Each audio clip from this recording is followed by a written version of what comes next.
سلام عزیزای دل، بهمن رؤوفی هستم در خدمتتونم با آموزشی دیگر از مجموعه آموزش‌های ادوبی فتوشاپ. در این آموزش می‌خوایم بپردازیم به مقوله پست پروداکشن در دنیای معماری که البته صرفاً حالا بحث معماری نیست، چون دنیای معماری خودش جزئی است. مقوله پست پروداکشنش هم به بحث معماریش کاری ندارم.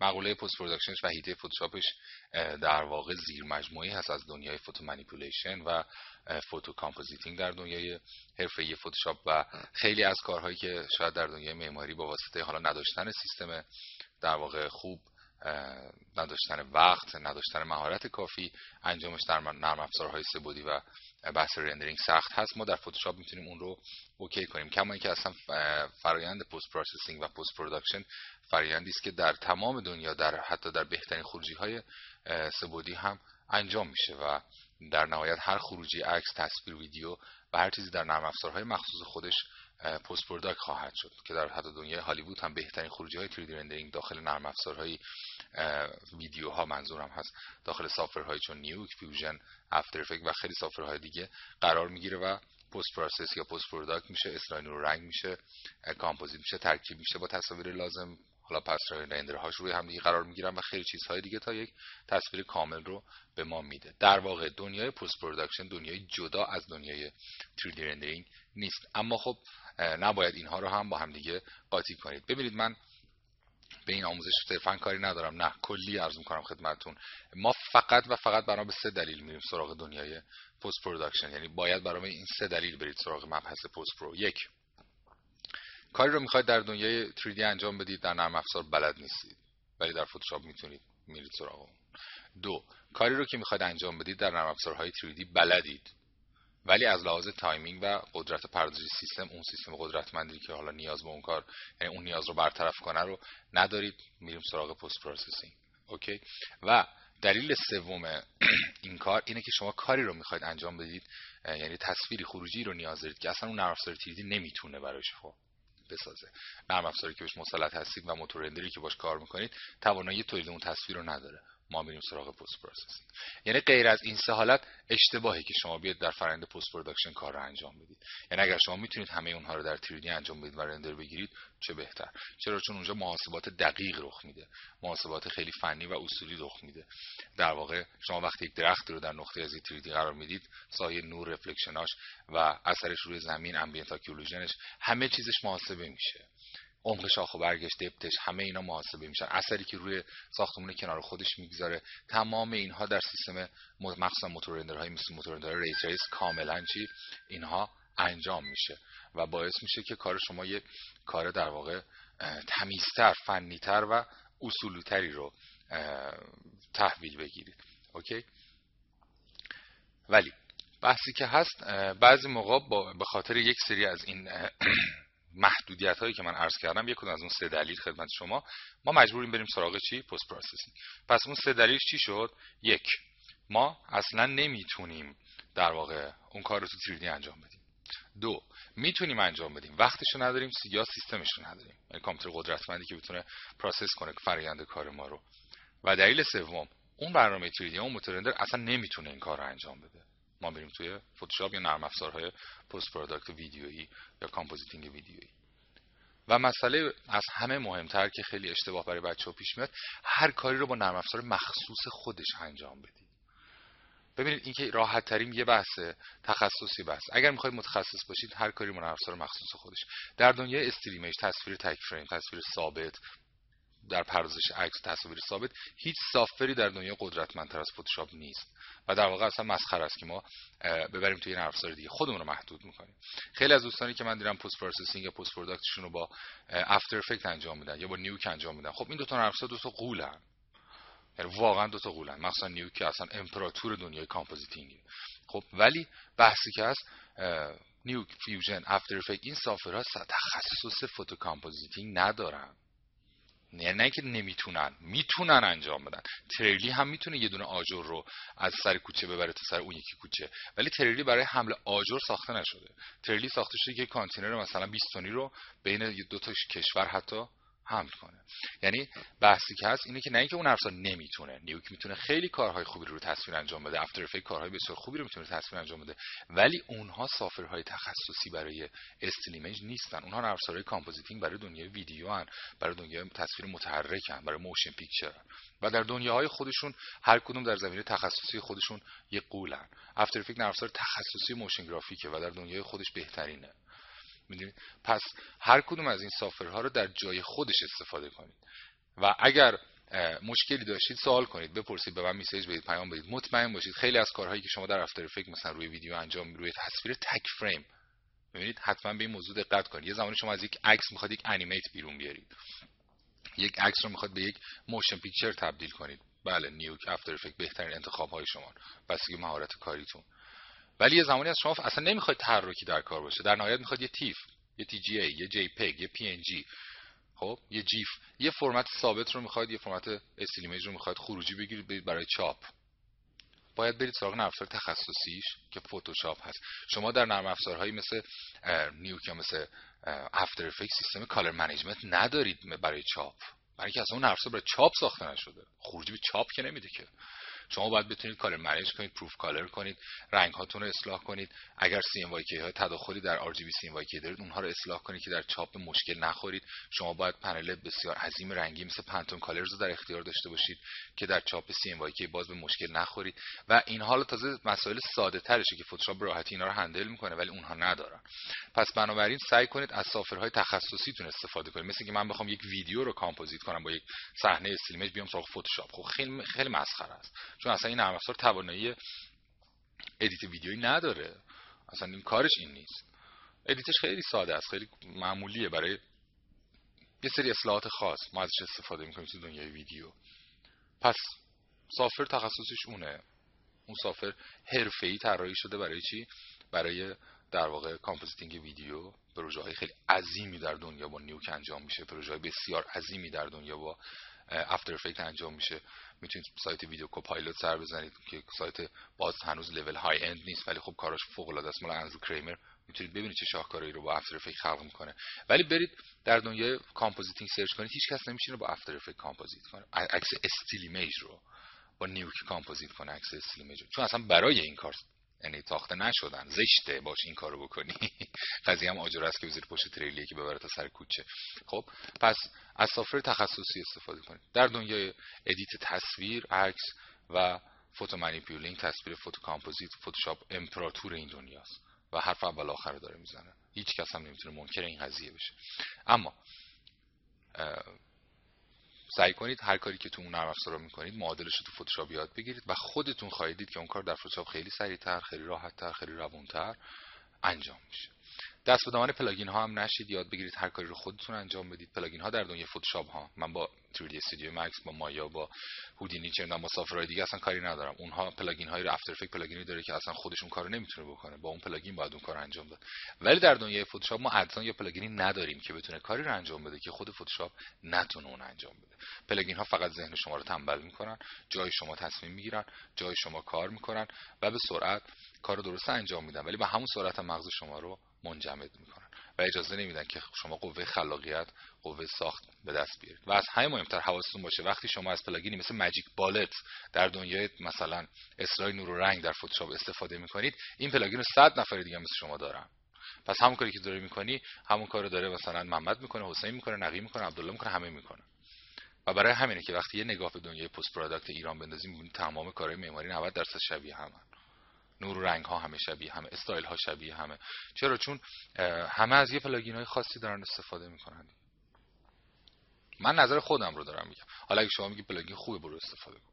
من 15 سال کار میکنم، در این 15 سال دست به هیچ پلاگینی در زندگیم نزدم. خروجی کارهام هم خروجی مقبولی بوده و هیچ وقت نخواستم خودمو محدود کنم. ولی در دنیای سافرهای دیگه نه، خب اصلا 3D استودیو مکس پلاگین داره از خودش گرونتره، افتر افکت پلاگین داره از خودش گرونتره قیمتش. اما بحثی که هست ما نمیریم سراغ در دنیای فتوشاپ. پیشنهاد من این هست به عنوان برادر کوچیک‌ترتون، حالا اگر دوست دارید به پیشنهاد من گوش میدید، اگر دوست ندارید صلاح دولت خیش خسروان دارن. خب بریم سراغ چی؟ مقوله پست پروداکشن تصویر. ما میخوایم با استفاده از این عکس هایی که اینجا من انتخاب کردم و در اختیار داریم بیایم برسیم به چی؟ به تصویری مانند این. ببینیم آیا میتونیم؟ بله، خیلی راحت، اصلا چیز پیچیده‌ای نیست. اولین کاری که میکنم، خب ساختمونم رو، سورس اصلیم رو توی فتوشاپ باز میکنم. اون نرم افزار ادوب بریج بود. دوستان اگر یاد بگیرید باش کار کنید، نرم افزار بسیار مدیریت، حالا اونایی که بلدید که اونایی که بلد نیستن، نرم افزار بسیار قدرتمندی است در مدیریت فایل نرم افزارهای ادوبی. همه فایل ها رو ساپورت میکنه، مدیریت میکنه نرم افزارا رو و میتونید پل ارتباطی خوبی باشه بین سافرها، حالا جدا از بحث‌های دیگه قدرتمندی که مثل متا دیتا و کیوردینگ و خیلی چیزهای دیگه که در اختیار شما قرار میده. اما میام سراغ فتوشاپ. میام آبجکتم توی فتوشاپ باز میکنم، میام با ابزار پلیگونال لاسو شروع میکنم به برش دادن تصویرم. اوکی، خیلی ساده از یه نقطه شروع میکنم. این نقطه رو خودتون میتونید انتخاب کنید.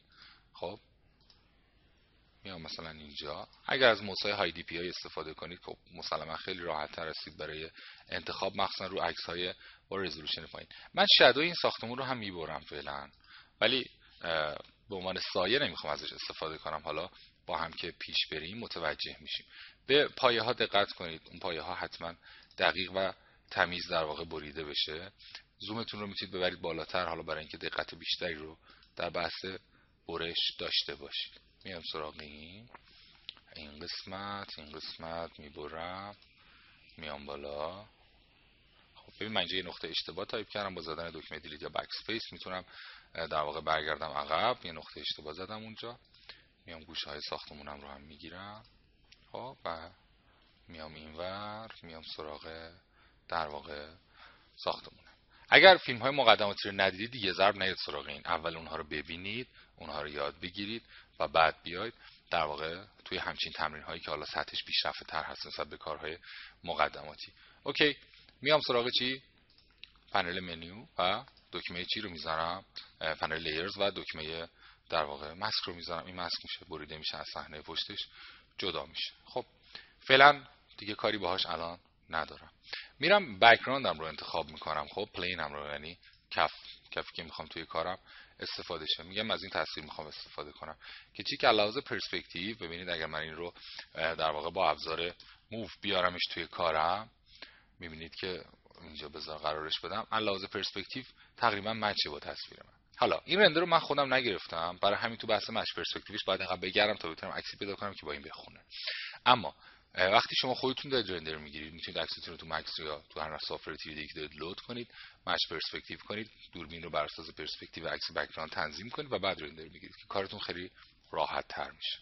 اوکی، اولین قضیه رو که دقت میکنم مقوله زاویه تابش نور هست. به من این رو خاموش کنم، از روی سایه درخت میتونید متوجه شید که خب خورشید از این زاویه تابیده و سایه چون همقد خود درخت هست تقریبا، حالا ساعتی است نزدیک به 10 صبح یا 2 بعد از ظهر، حالا شرقی غربیش رو باید به دست بیاریم تا بتونیم در واقع بفهمیم چه ساعتی از روز هست. اما من میام چیکار میکنم؟ قفل این رو باز میکنم با دستور فری ترانسفورم، خیلی ساده رایت کلیک و گزینه فلیپ هورایزونتال رو انتخاب میکنم، این رو برعکس میکنم. وقتی این فرآیند میرورینگ رو اجرا میکنید حواستون باشه چیزی توی تصویر نباشه که تابلو بشه این کار میرور شده، مثلا تکستی نباشه که میرور شه برعکس شه، یه سری چیزا نباشه. و وقتی از بک‌گراند هایی که از اینترنت میگیرید استفاده میکنید حواستون باشه این سوتی ها اینجا اینجوری توی کارتون نمونه. یعنی مثلا زوم کنی به اینجا ببینی بله کپی رایت کار، مثلا سایتی که حالا این کار عرضه کرده اسمش اینجا هست که الان میرور هم شده. اگر بود خیلی ساده ما میتونیم چیزهای کوچیکی مثل این که حالا بک‌گراند کوچیکتری هم دارن رو با ابزاری مثل اسپات هیلینگ براش به راحتی از توی تصویرمون میبینید حذفش کنید. خب یعنی حواستون به این مقوله ها باشه.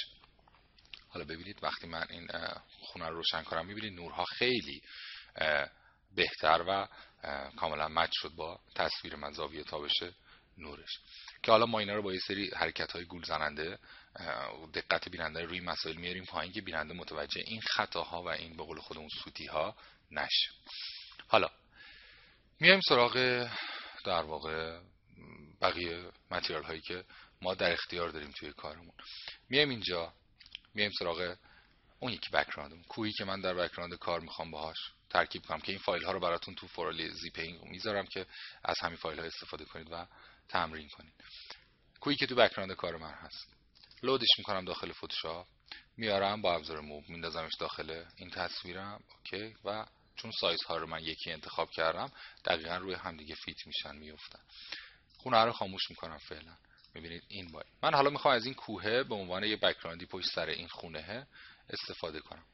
نمیرم سراغ برش های خیلی سخت، یعنی بشینم تمام اینا رو دونه دونه حالا ببرم. خیلی ساده میام یک ماسک بهش میدم، میام سراغ ابزار براش، یک براش گرد با هاردنس پایین ساده انتخاب میکنم توی کارم که میتونم با چی؟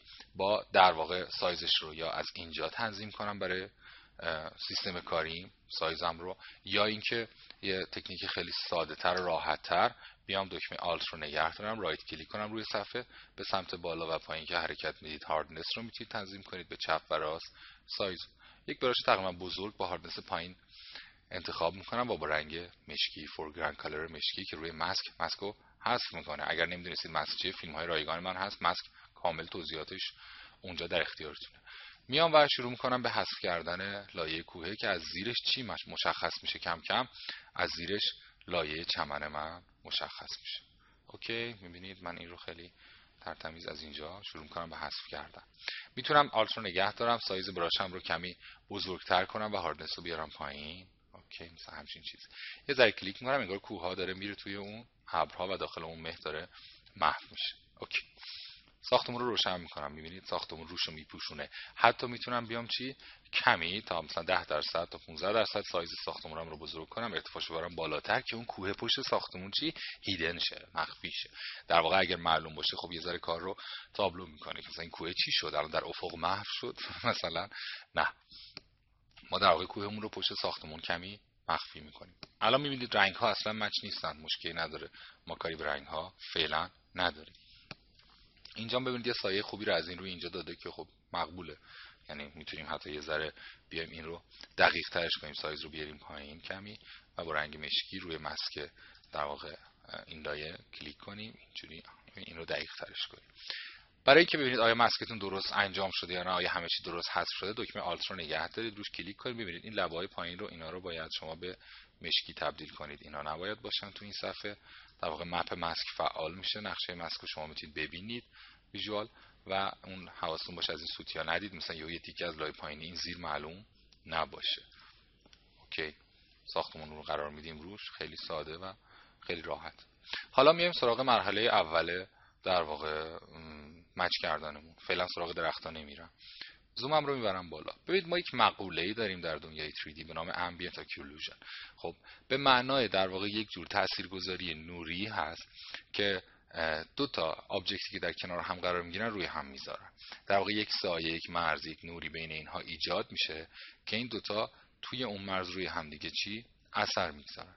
در واقع توی بحث رندرینگ خیلی از موتورندرهای ضعیف مثلا سیستم امبیانت اوکلوژن رو قدیم نداشتن، اما خب الان امبیانت اوکلوژن یا همون AO رو خیلی از تقریبا همه موتورندرها این رو دارن و محاسبه میکنن، حالا با تنظیمات خاص خودشون. و در واقع وقتی دو سطح به هم میرسن، ببینید اگر به گوشه سقف و دیوار اتاقتون نگاه کنید یک سایه رو میبینید که این سایه برمیگره در واقع وقتی جسم ما به جایی در واقع در کنار چیزی قرار میگیره، این یک نوری رو به این سطح میتابونه، این سطح یه نوری رو به این، و این تداخل اینقدر ایجاد میشه و باعث پرنوری شدید در این منطقه میشه و باعث میشه مرزها شادوش درست مشخص نشه، که در واقع توی سیستم AO میاد یک دایره‌ای رو در نظر میگیره روی این یک استوانه رو با یک شعاع مشخصی و اونجا جلوی این برخورد و اختلال نوری رو میگیره و باعث میشه در جایی که دو جسم هم چسبیدن یک سایه ایجاد شه که این سایه هم در بحث دپت به ما کمک میکنه، هم در واقع در بحث تفاوت سطح دو جسم، یعنی ما بفهمیم این یک جسم دیگه است، این یک جسم دیگه است، و از همه مهمتر ریالیتی رو تا جایی که میتونه برای ما بالا میبره که امبینت اوکلوژن یا AO یک پس بسیار مهم هم هست در مولتی پس رندرینگ که اگر نباشه شاید رندر به اون ریالیتی که لازمه نرسه. که من خیلی راجع به این قضیه صحبت نمی کنم، از استادای خودتون در بحث 3D سوال کنید و اونها جوابهای خیلی کامل و مفیدی رو به شما خواهند داد در مقوله چی AO. خب حالا من میام برای ساختمونم خودم AO درست کنم. قبل از اون میبینید یه سری اینجا سفید شده، سفید اکسده لبه‌هایی رو من اینجا دارم. قبل از اینکه میام سراغ اون ماسک ساختمونم رو یک دابل کلیک روش کنم، سیستم پراپرتیز ماسک باز میشه. میام سراغ ماسک اج، روش کلیک میکنم، میبینید لبه های ماسک رو به من میده. این سفیدی ها رو میبینید من اینجا دارمشون. میتونم با کمی بالا بردن اسمارت ریدیوس هم این رو یه ذره اصلاح کنم، ولی در حد مثلا 0.2 و بعد با شیفت اج با جمع کردن لبه ها میبینید اینها از بین تا حد زیادی میرن. من عکسم لا رزولوشنه که به عمد از عکس های رزولوشن پایین استفاده کردم برای اینکه بهتون نشون بدم که ببینید میشه در عکس های لا رزولوشن هم خیلی کارها رو کرد. پس میایم سراغ ماسک، دابل کلیک، ماسک اج یا ریدیوس رو میبریم بالا اگر در واقع لبه هایی داشتیم که نیاز به دیتکت داشت، اگر نه میایم سراغ شیفت اج و با شیفت اج فقط کمی، البته ببخشید من روی کوه رفتم به اشتباه، ساختمونم، دابل کلیک، ماسک اج، با شیفت اج این رو کمی به داخل جمع میکنیم و اون سفیدک ها از بین میره. در واقع من ماسک رو یه ذره کوچیک کردم که حالا با فیلترهای ماکسیمم مینیمم هم میشه ماسک رو دستکاری کرد که سراغ اونها میاد. حالا من یه سیستمی دارم، میام روی ماسک، میام سراغ براش هم با یه براش با سایز حالا نرمال تر، حالا یا به این روش سایز رو تغییر میدم یا با کروشه بسته و باز که یکی از شاگردان من سر کلاس گفت چه و جیم خیلی هم عزیزه برام این شاگرد، ولی خب گفت چه و جیم، یعنی روی کیبورد دکمه چه و جیم رو شناسایی که به جای کروشه باز و بسته. خب میایم سراغ چی؟ میایم سراغ بلک، میایم سراغ ماسک و شروع میکنیم با یه هاردنس پایین. میبینید اینها رو از این تصویر حذف کردم.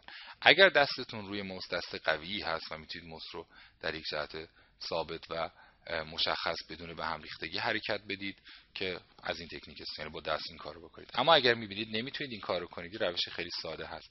اینجا روی منطقه‌ای که میخواد یک کلیک کنید، بیاید انتهای کار شیفت رو نگه دارید، یک کلیک میبینید خودش تا اونجا رو میره و در واقع میبینید هم این هاردنس پایینی که من اینجا ایجاد کردم هم شبیه سازی میکنه که انگار چمن اومده رو لبه ساختمون من و همین که یک AO، یک تیرگی، یک سایه‌ای رو زیر این برای من ایجاد میکنه که باعث میشه که کار به نظر رئال‌تر بیاد. حتی میتونید این در واقع با پایین آوردن هاردنس، میزان هاردنس، در واقع افزایش هاردنس، پایین آوردن سافتنس براش، میتونید بیاید یه ذره این رو غلیظ‌تر انجام بدید. این AO رو میبینید یه ذره غلیظ‌ترش کنید توی کار و استفاده کنید. و بعد میام سراغ بعدی، میبینید همین کار رو برای این هم میتونم انجام بدم. یک ایوی خوب برای این زیر این. حواستون به پایه ساختمون باشه. میبینید اینجا ما یک پایه داریم که حالا میایم سراغ اصلاحات نهایی این و این یکی که حالا هرچی میریم جلوتر به واسطه پرسپکتیو چون جامون کوچیک‌تر میشه، ما هم باید هم زوم رو ببریم بالاتر و هم از براش های با سایز در واقع کوچیک‌تر، هاردنس هم میارم پایین 0. میتونیم با شیفت اینو خیلی یه دست و مرتب ترش کنید. اگر خواستید میتونید با استفاده از رنگ مثلا خاکستری این رو کمی در واقع برگردونید، یا اگر دیدید کلا خرابکاری کردید بیاید از رنگ سفید استفاده کنید و ماسکو که دیگه علمش رو خودتون دارید ان شاءالله بیاید با رنگ سفید دوباره لبه ها رو برگردونیم و بیایم اینجا سراغ در واقع تنظیم رنگ ها، بیایم دوباره از رنگ مشکی استفاده کنیم و بیایم هاردنس رو بریم پایین، سایزمون رو بزرگتر کنیم، اینجا یک کلیک کنیم و روی این بکشیم. میبینید دقت کنید اینها با اون قبلی مشابه باشه. من یه ذره اینو بیارم از پایین تر این کار رو بکنم.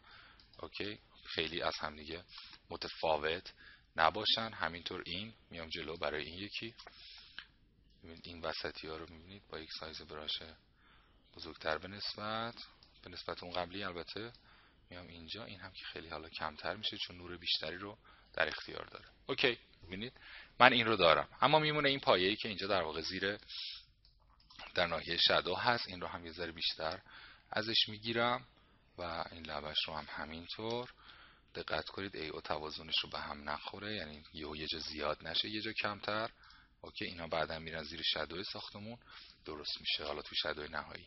اوکی، بعد میام سراغ چی؟ میام سراغ یک براش کثیف. میبینید یه براش کثیفی مثلا تو لیست براش های فتوشاپ مثل این براش، میبینید یا میتونم بیام پایین تر کثیف تر، باز این براش سایز رو بیارم پایین. خب با یک سایز کوچک. دقت کنید وقتی با این منو کار میکنید رو صفحه کلیک نکنید که این منو بره، چون کلیکی که میکنید براش یه اثر میذاره. شما اینتر رو بزنید این صفحه خودش میره.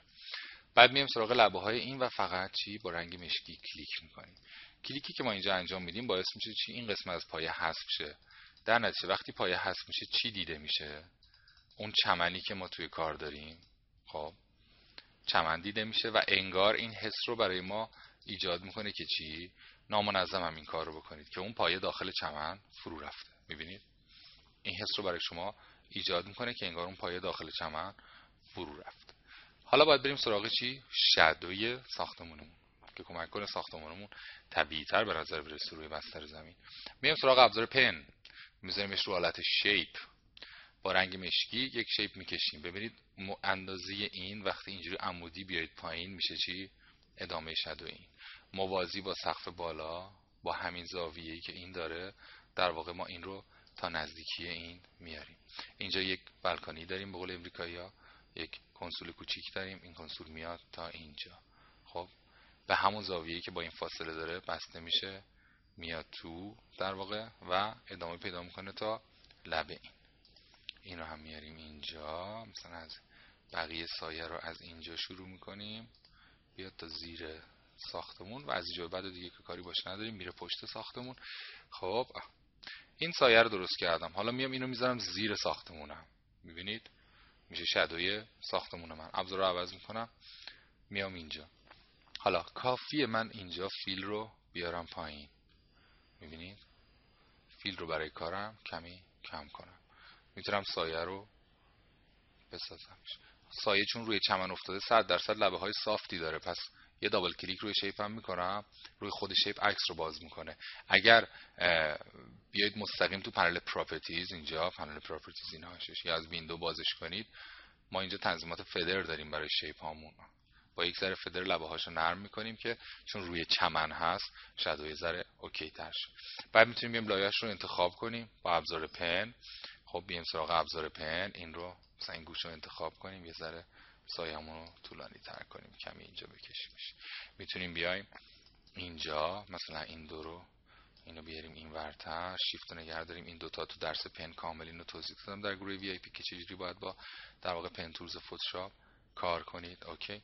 میتونم بیام سراغ ساختمونم، بیام سراغ یه براش در واقع گرد ساده که آخرین براش ها رو اینجا فتوشاپ در نسخه 2014 این امکان خوبی گذاشته، آخرین براش ها رو برای شما نگه میداره. بیام سراغ مسکش، با رنگ مشکی میتونم اپاسیتی براش رو بیارم پایین یا رنگ رو از اینجا روشن‌تر کنم، روی اینا کمی کلیک کنم. خب البته الان روی باید اپاسیتیمو بیارم پایین چون با خاکستری که کار کنم به همون اندازه ریکاورم میکنه کارم رو. میام سراغ ماسک، اپاسیتیم رو میارم پایین‌تر که اثرگذاریش کمتر بشه.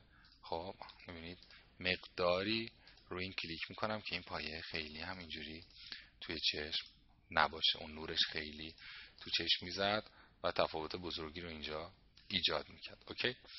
حالا میایم سراغ این شادو هم اوکی. میایم سراغ شادومون، تنظیمات این روی پراپرتیز، فدر رو ببینیم چجوریه روی اوکی، فدرمون هم خوبه و میریم سایه رو با سایه در واقع اون درخت پشت من یکی کردم. حالا ما چون همین نور رو اینجا داریم میتونیم این نور رو برای این گوشه ها هم شبیه سازی کنیم. یعنی چی؟ یعنی نوری رو شبیه سازی کنیم که از این گوشه ها هم نور تابیده. اوکی. چجوری؟ میایم سراغ ابزار پن، دوباره خیلی ساده رو حالت شیپ، نیو شیپ، میایم اینجا از این گوش به اینجا یک مثلث میکشیم. دقت کنید مثلثمون دقیقا روی مرز در واقع ساختمونمون حرکت کنه. میذاریمش روی کار. اوکی. میام اینجا، خب این گوشه رو انتخاب میکنم، این رو میزون میکنم با کارم. ایشون هم همینطور میاد اینجا. خب اینم همینطور یه ذره بیاد پایین. دقیقا انگار از این گوشه نور آغاز پیدا کرده. اوکی. آغاز پیدا کرده، نمیدونم این جمله درست بود گفتم یا نه. میام سراغ رنگ سفید و اینجا میام سراغ ماسک، یک ماسک بهش میدم. میام سراغ گرادینت لیرام، یک گرادینت سیاه به سفید ساده، مود مالتیپلای یا حالا نورمال اینجا فرقی نمیکنه. از پایین به بالا میبینید یک گرادینت بهش میدم، این پایینش حذف میشه، بالا بیشتر میتونیم گرادینت و عمقش رو بیشتر کنیم. و بعد میام این رو میذارم رو مود چی؟ کالر داج. میبینید یک درخشندگی خیلی خوب ایجاد میکنه که با پایین آوردن فیل تو بحث بلمودا تو وی آی پی 400 فیلم آموزشی من براش گذاشتم، اونجا کاملا توضیح دادم که چقدر خوب میشه با این در واقع بلمودها کارهای زیبا کرد. اوکی، این رو هم دوباره تنظیم میکنم جاشو و وقتی بیام عقب میبینید این حس رو ایجاد میکنه براتون که نور تابیده. میتونیم در واقع شیپ رو انتخاب کنیم، بیایم توی پراپرتیز خیلی تلفظ زایه من حالا دارم برای پراپرتیز. خب یه ذره فدر رو میبریم بالا که خیلی در واقع شارپ نباشه. حالا میتونیم بیایم از این یک کنترل جی دوپلیکیت ازش بگیریم، با ابزار موو حرکتش بدید بیاریدش اینجا. خب و برید سراغ پن تول و اون پسش رو ادیت کنید، مثلا پت رو بیاریم اینجا. خب زاویه نورش رو هم با این البته بخشی من چون 2 نقطه انتخاب هست باید تک نقطه ای، چرا نمیگیریش؟